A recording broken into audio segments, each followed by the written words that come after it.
Coca कोला पिला दो ना बड़ा ढोरी में गरमी होला कोका कोला पिला दो ना हो कुछ ठंडा खिला दो ना खुद मिले दिला दो ना बड़ा ढोरी में गरमी होला कोका कोला पिला दो ना बड़ा ढोरी में गरमी होला कोका कोला पिला दो ना ए राजा जी कोका कोला पिला दो ना कोका कोला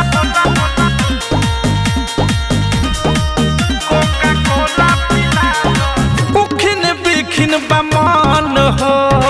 बुझन दुख सजान हो कितना सही गजान हो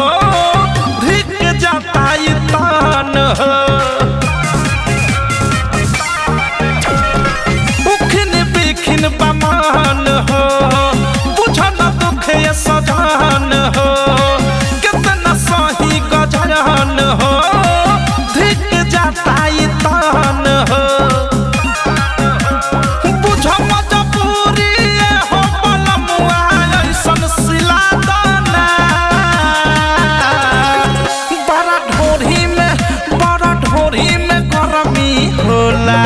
कोका कोला पिला दो ना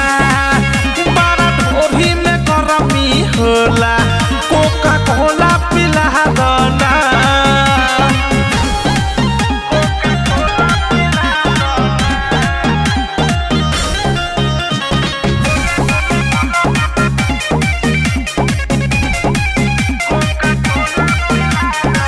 गेल पसिज नीचा भीज के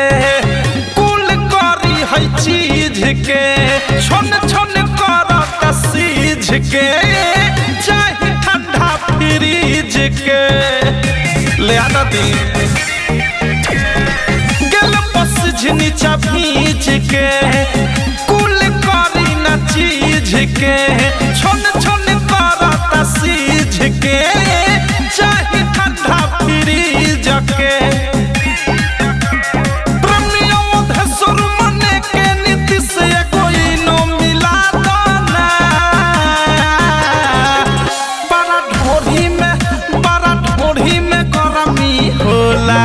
कोका कोला पिला दो ना बड़ा ढोरी में गरमी होला कोका कोला पिला दो ना।